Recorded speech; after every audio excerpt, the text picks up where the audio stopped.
Okay, here we go then. Parshas Vayikra, starting whole new vista in Torah. Parshas Vayikra. Till now, it was the preparations for the Mishkan and everything. Now we are jumping into Korbanos. Yeah, the Korbanos is Gewalt, Gewalt. Mitzvah Shem speak about it, Moshe Shabbos. Let's just get Spirit Mysis. Let's get the text on. And we can start, Mitzvah Shem. Alright. So a little bigger. There we go. Hold on. Just set to the side. Just a second. A little smaller. Just a second. Okay.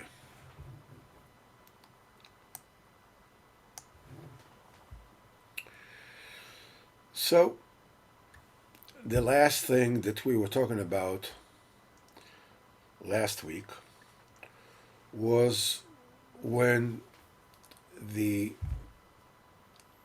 Simpleton and the Sophisticate get to talking, and the Sophisticate is living in the house of the Tam, of the simple one, which, as Zat Hashem will see later on, is a very meaningful thing.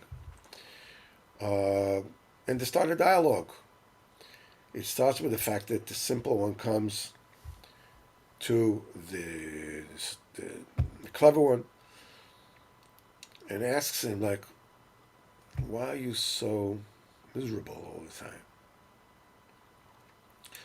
You got everything. You're clever, talented, you're matzliach, you're rich.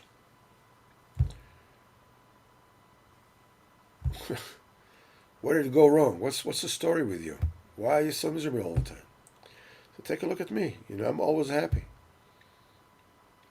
If people make fun of me, so if they make fun of me, as it said, in general, aren't people who mock me fools? Because if they are more clever than I am, in the country, they are fools. It's all the more true for someone as clever as you. So what if you're more clever than I am? This is what he told him. We notice here a very interesting nakuda here. He says what the Tom is telling the clever one is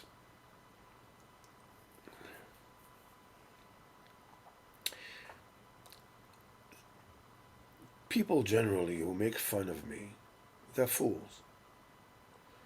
Because if they're more intelligent than I am, that only makes them bigger fools. What do you get them? Especially someone who is as clever as you. In other words, somebody who is so intelligent, like you, would, you must understand it. It must be an obvious thing to you that it's a very cheap trick to prove that you are wiser than a Tom. What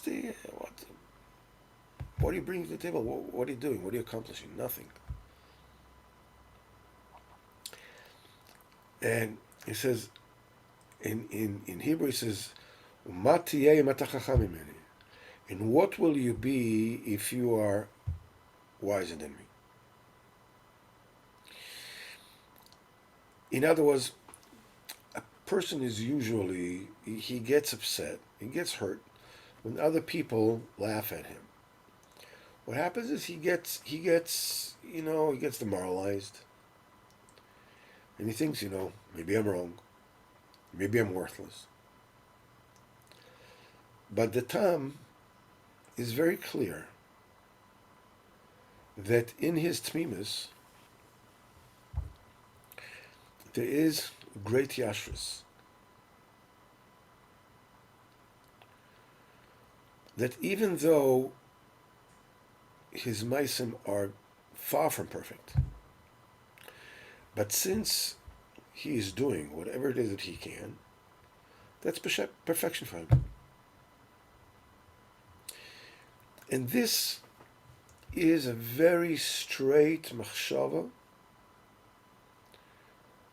of Tmimis. That what? That the person, that the person looks at himself, and not on the people around him. It doesn't look. It's immaterial. It's irrelevant. They laugh at me. They don't laugh at me. They think this. They think that. But however, those who are mocking him, they're really twisting the real seichel. They're checking and they're measuring everything according to the staklos of the world. How does the world look at? What do people think about that? This is what the Tam says to the Chacham. Matiyeh, what are you going to be? If you are wiser than me. In other words, what will you be? What's going to be with you? Nothing's going to remain from you.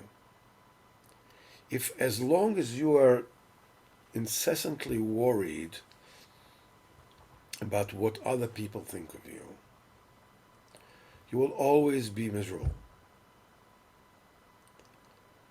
And he told the Chacham, he says, Alavai, you should come to my madrega. I want you to come to my level. That what? That I always take a look at who I am, where I am. And when I understand that I do whatever it is that I can, I'm happy. I'm perfectly happy. Rabbeinu is giving a very big hint over here.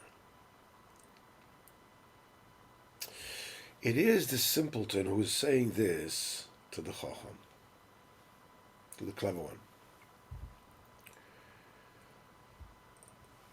What is the reason? Why is he telling it to him? We see that the clever one is making fun of him. He's laughing at him. He's mocking him. In other words, what are the expectations of the Tam?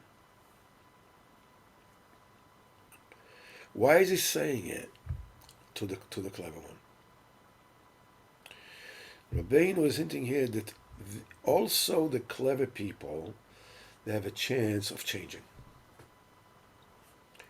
They have a chance of being Zochet Tmimus. There's hope to change and be Zochet to Tmimus de Kedusha. Everything is totally in tefillah and getting close to tzaddikim. As Rabbeinu says in the end of this mesa. So,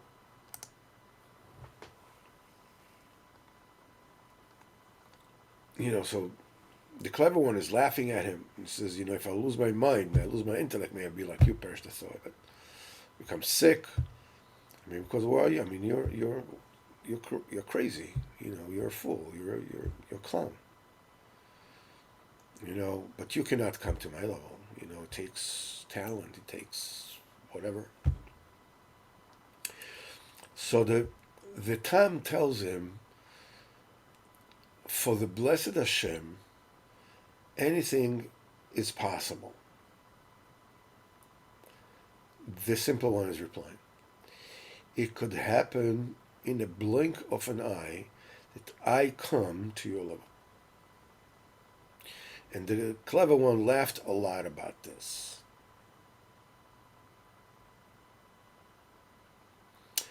There's a secret that is embedded over here when it tells him that it could happen in the blink of an eye. In the highest level of the Olam, in the realm that they call the realm of the Kesser,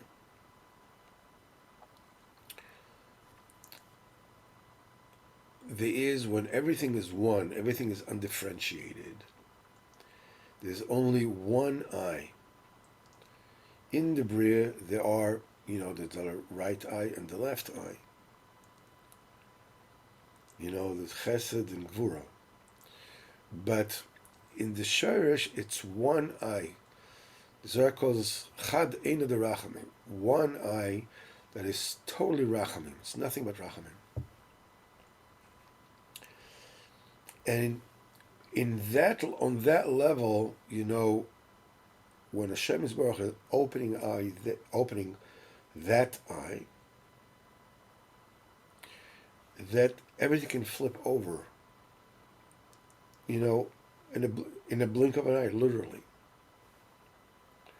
So this whole thing is this whole mahalach that the Tam with the Chacham creates an Iserus in the Shemaim. This is what the story goes. And these two sons were known to the world by their nicknames, the clever one and the simple one. And even though there are many clever people and simple people in the world, here there was one more of a contrast because they were both in one place. And they studied together. And one of them became amazingly clever, while the other one was extremely simple. In the census records, where each person was recorded with his family name, they were listed by their nicknames, the clever one and the simple one. What we're finding over here is that, let's just continue and say a little bit more of the text. And one time the king came upon the census and found written there, these two sons, one with the name of the clever one, and the other one the name of the simple one. And the king desired to see them. And the king thought, if I send for them suddenly to come before me, they'll be very frightened. And the clever one's reasoning will be completely confounded. And the simple one, too, he may go crazy from fear. So he decided to send the clever person to the clever one and a simpleton to the simple one. Before we continue with that, with the story, let's just see and read what it is that we actually saw here. When we're talking about census alludes to nature, to science. When the Kadosh Baruch Hu is hiding his face from the world, then, it looks as if things are, that's a clever one and he's successful, it's a simple one and he's not successful, or whatever. So it looks as if HaKadosh Baruch Hu has forgotten from the deeds of men. As if he doesn't give to each person the right reward. Then you see the simple one. He's not matzliach. And he becomes poor. And people think that he's crazy, that he's insane. And the clever one, it seems like he's successful. Becomes rich. But nevertheless, the simple one is very happy, remains happy, and glued to Hashem Yisborach. But that's the important thing that we need to know, is that there is a time that the Gezerah of the Kodesh Baruch Hu, as if he's forgetting about the world, as if he's forgetting about the person. Because the world, nature, mets out different kind of rewards that seems to be like counterintuitive. The good one, the simple one becomes poor, and the sophisticated one, look as he's matzliach. But there's a time when the Astoras Panim of HaKadosh Baruch Hu disappears. What happens then is the king comes to the senses. The king comes and looks into nature. And he looks at the names with one eye of Rachamim. Ein Apkicha of the Rachamim.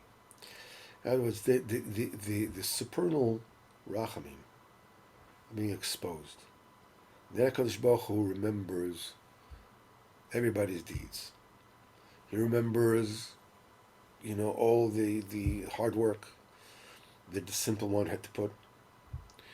And he is giving him good. And he calls him. And he brings him up from his low position.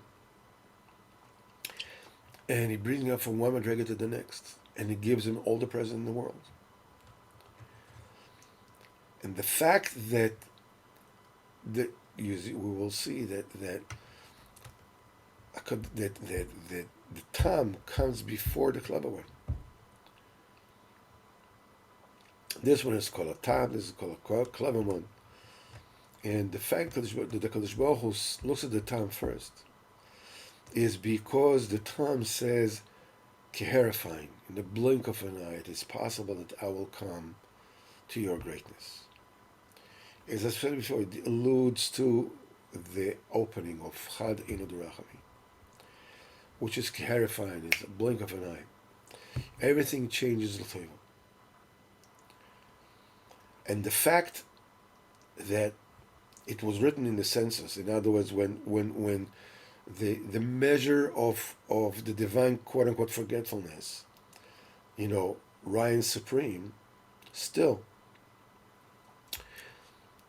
even naturally, it's written down by every person what he's doing in this world. What is he toiling? What is he trying to get? Is he trying to achieve chokhmah, to get chokhmah? How much is he trying to achieve tmimus? Everything is ready for the time. And when the zikaron elyon, that the memory, in other words, when we will see that everything is open, then the king will pay to every person according to his deeds. As we said before, it was a pella for the melech that these two are called the clever one, the simple one, the clever one. And the king wanted to see them. What is a big chiddush? There are plenty of clever people and simple people. Why was it a pella? What is it? What is it? The chiddush is that they were both living in the same address. They both came from the same school. They're both living in the same address. The connection between the chokhmah and the simplicity, this is a pella. This is keser. This opens up to one ein derachami, one eye of total compassion. Because the main perfection is that a person will be oisek and Torah and chokhmah, and still, be mekayim HaKadosh Baruch Hu once with total tmimus. Then a person is zocher to true chokhmah. To what? To look at the seichel that exists in everything, as Rabbeinu says in Torah Aleph. Because tmimus is the keli with which you can receive the Chokhmah properly. That's why in the beginning, the Chacham and the Tam were, the best buddies, bosom buddies. They were Chaverim Belev Nefesh. And when the king saw in the census that the Chacham and the Tam live in one address, in other words, that the Chacham and Tmimis are joined together, the king is wondering. In other words, it alights the light of Pella, the chef of the Keter, because the root of Tmimis is above. That's in the Keser. That is the crown of the Malchus. There, the Tmimis and the Chochmah are connected. And that excites the Rasan Elyon. That's bring the Rasan Kodesh Baruch Hu. The Kodesh Baruch Hu wants to see them. From here we see that the beginning of the Tikkun, of the Chocham and the Tam, is the schos of the fact that the Tam was Mekar of the Chacham and brought him to his house with great love and great simcha, even though the Chacham would look at him like he's crazy. In fact, he told it to him flat in his face. And not only that, we said before, these Chochmas are all getting into the head of the Tam, and they are making big noise in his head. And they're driving him crazy, but he receives everything b'chochma, b'ava, b'simcha. Why? Because he understands it's HaKadosh Baruch Hu sent it to him for his teva. And because of that, b'schar of this Nisayon, now the king, as we'll see, the king makes him a big minister and become a big chacham and lead the land in great mimas. His schar was that he was able to unite the Chochmah and the Tmimis together without them, disturbing one another. This is a very important point for us to comprehend.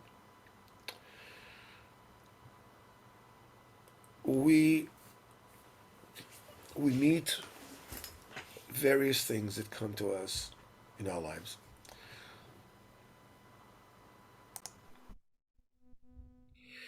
So as we said before, a person goes through various inyanim in his life. Usually, when people are young,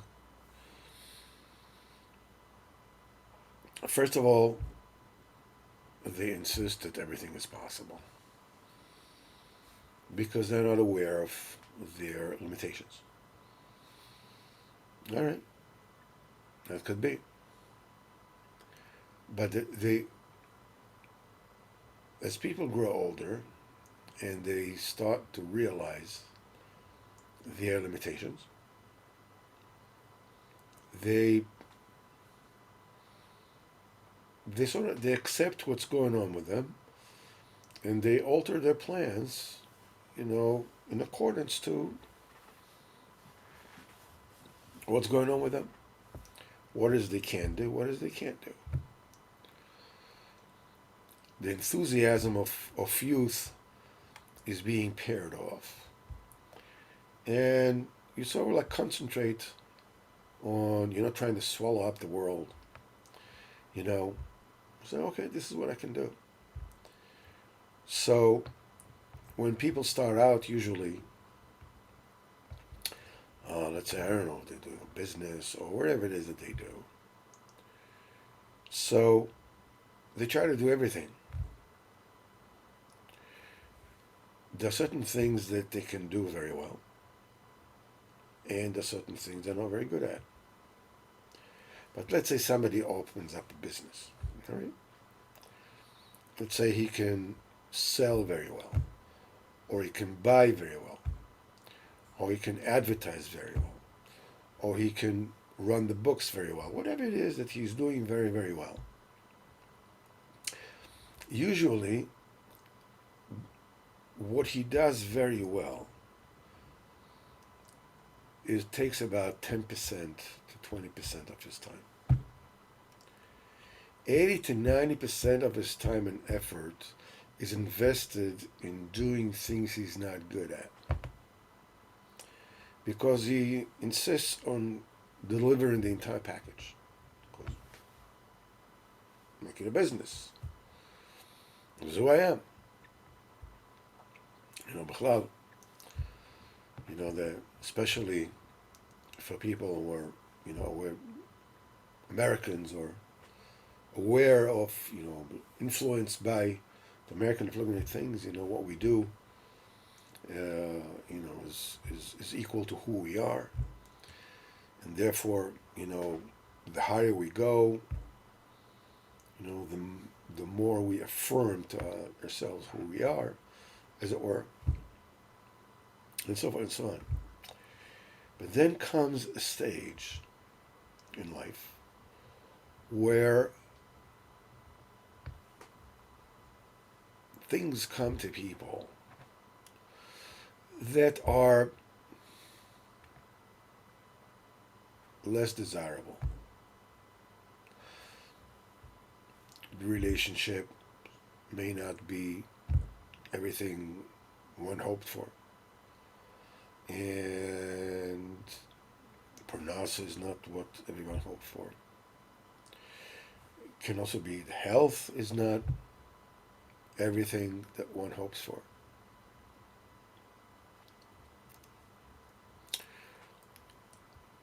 There's a great Inyan and a great balance that needs to be struck.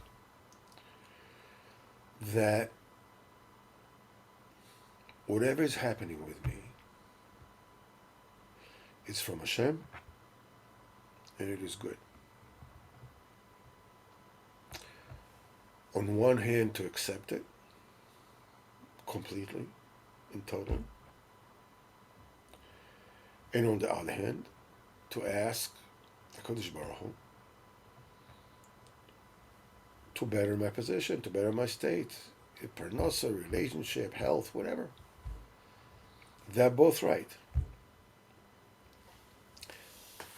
So comes the question, if ever what's going on with me now is exactly what needs to go on with me now, so why ask HaKadosh Baruch Hu to save me from it? That's my tikkun, that's the best thing for me. On the other hand, if I'm asking, how can I ask HaKadosh Baruch Hu, to better something that, why? Why am I doing this? HaKadosh Baruch Hu knows what's good for me. The answer is that whatever is happening to me is without any shred of doubt is the best thing for me.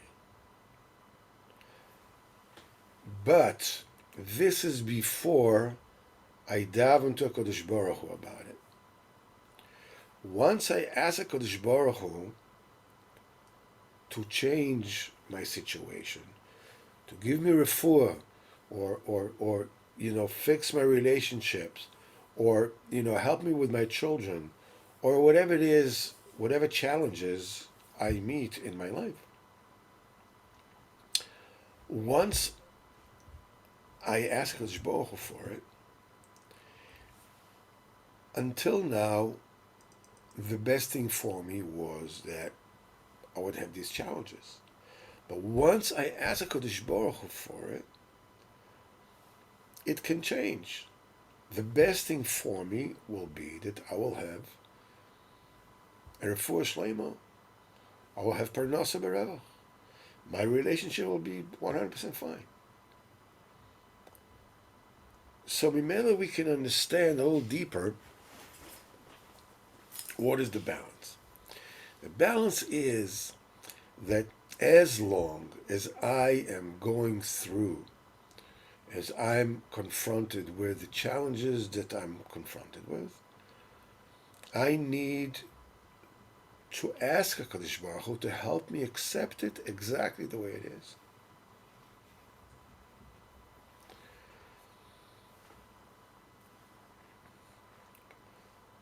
There was this wonderful Breslover, passed away a couple of years ago, I think. Something like that, 2, 3 years ago. Kalman Goldschmidt. He became very famous because he was told that he had, Yena Machla, and in the hospital they told him, and they said to him that he had like 3 weeks. And when the doctor told it to him, he burst out laughing. And the doctor freaked out. He says, "Why are you laughing? It's not laughing matter." He said, "Yes, it is." And he started laughing. They said, "Okay, you go through this and through chemotherapy." He says, "He doesn't. I'm not interested in any of that." From that moment on, he started thanking HaKadosh Baruch Hu for having that illness. He was thanking HaKadosh Baruch Hu incessantly. And there were videos of him. And he became a center for people who, that were, with ill, with disastrous illnesses. They would be drawn to him because he was full with simcha. And he was perfectly aware of what's going on.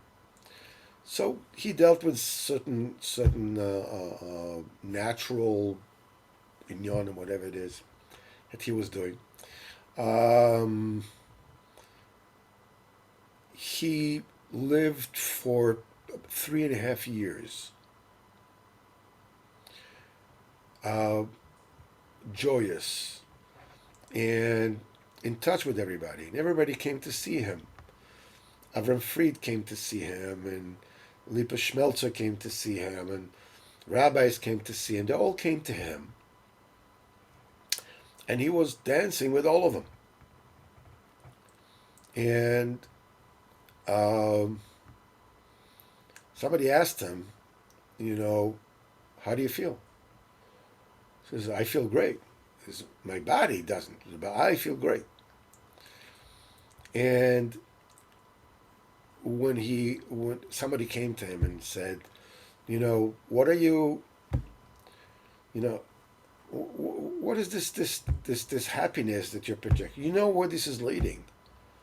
You ain't getting out of it." So he looked at that person. He said, "But neither are you. What do you think? You're going somewhere else?" The only difference between that person and the other person is that one already knows, it's for sure, and one still lives in the illusion, It's himself. He passed away. I don't know if Ami magazine or Mishpacha magazine had a whole feature about him. And he was on the cover of the magazine. And I think that the headline was something, the rabbi that laughed in the face of the angel of death. He was laughing all the time. He was happy all the time. What does it mean that he did not do what he figured he needed to do? He didn't ask Kadosh Baruch to give him refuah. Didn't ask Kadosh Baruch. He didn't do whatever ishtadlus he could. Yes, he did. He didn't know what the doctors told him. He did other things. Some natural thing, whatever it is. But the main thing is that he used it to be besimcha. He used it. He was going around with the flag of whatever Hashem does for me is the best thing, the best present I can possibly get.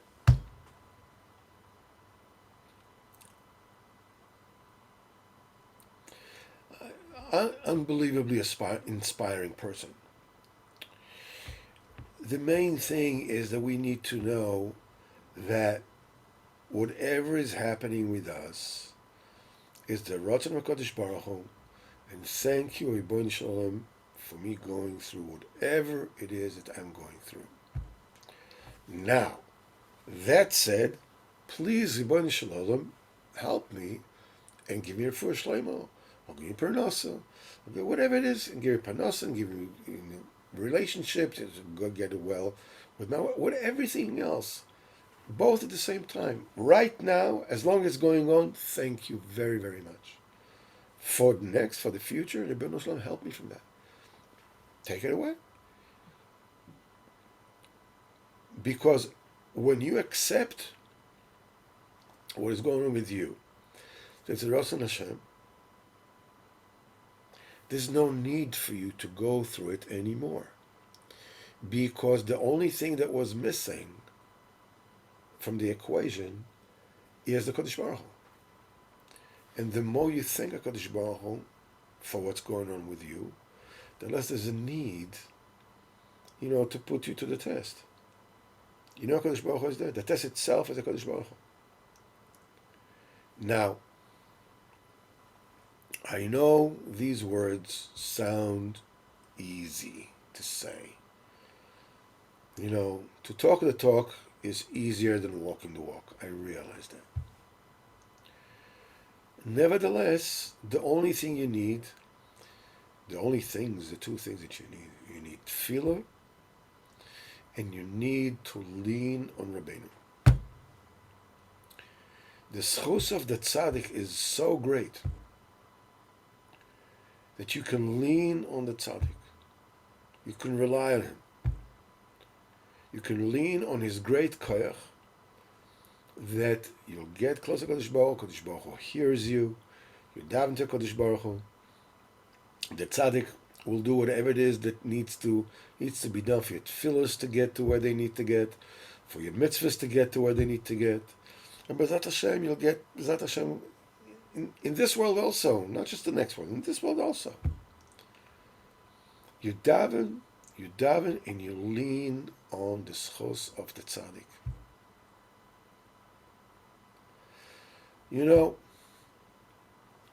I spoke to my Rav, Simcha Balev, Shem Shlita, Shem Garden, give him a refuah shlema, Brius, and have good health with him, all on Israel.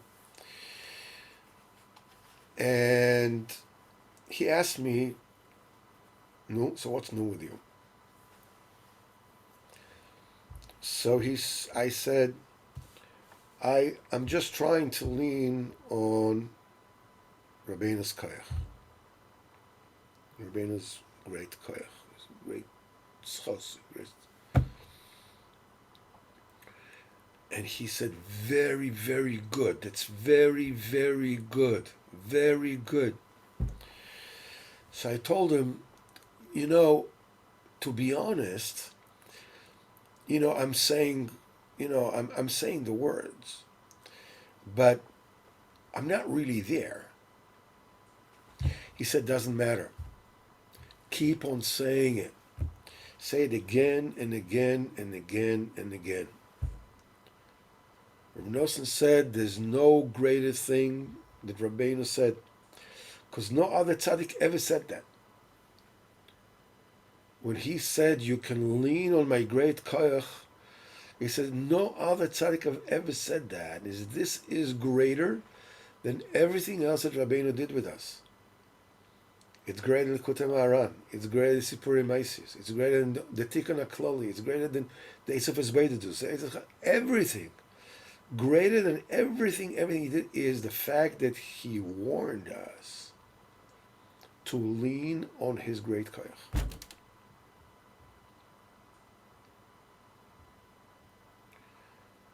Like you're walking on the earth. You're leaning on it, right? You trust the earth to carry you. Oh, well, I'm not trusting Kodesh Baruch Hu. Yeah, of course you're trusting Kodesh Baruch Hu. Kodesh Baruch Hu created the earth for you to walk on and for it to support you. If Kodesh Baruch Hu, Chas v'Chalil, decides that the earth should not support you, you'll fall. The same thing. Leaning on the koyach of the tzaddik should be as fundamental as walking on the first of the earth. Pashut. What, I'm not leaning on Hashem? Yeah, that is leaning on Hashem. Like walking on the earth. What, you're not trusting Hashem? Why are you walking on the earth? Why don't you trust on Hashem? You are trusting in Hashem. You created the earth and you're walking on it. If the tzaddik tells you, lean on my great koyach, that is trusting Hashem. That when a tzaddik reaches this madrega, everybody can lean on him. And Lamaisa, there's something we'll return to quite a few times, is the Ramchal speaks about it. Not Hashem. We'll talk about it more, maybe next time that we talk, or that we learn Spori Maisios, and maybe on Wednesday or Thursday. But nevertheless, tefillah and lean on Rabbeinu's chos, on his big koyach, he has his great might. The chos of the tzaddik is great might that you can lean on begashmius and beruchnius for anything, whatever you need. The only thing you need should be tmimus. Just be simple, be tmimistic. By HaKadosh Baruch Hu, anything is possible, and Tshuvas Hashem Kiherify in the blink of an eye. And until then, whatever is taking place with me is the best. But I want every for Bevada, you want every for Lama lo, Bevada, you're davening for it. You're taking medication, aren't you? You're going to doctor. Why don't you ask HaKadosh Baruch Hu for also? Bevada? Also. The main thing should be Tfilat HaKadosh Baruch Hu. If you're doing Ishtadlus, you definitely should ask. Don't get into kind of mind games. It's the best thing for me. Not best thing. Should I ask? Ask, bevadai. Should be healthy. You have good relationships. You have plenty of parnosa. B'zat Hashem, hakol tov. Should be able to learn Torah. You have seichel, everything. But in the meantime, whatever is happening with me is exactly the way HaKadosh Baruch Hu wants it, and I want to want what HaKadosh Baruch Hu wants. I want to want what is going on with me right now, while I'm davening for this to get better. Hashem Yisborach B'Zadam should help us to be Zeichel, to be El Chayidin, and lean B'Zat Hashem, Rabbeinu's great koyach, Begashmius and Beruchnis B'Zat Hashem. Hopefully I'll see you all on Wednesday night.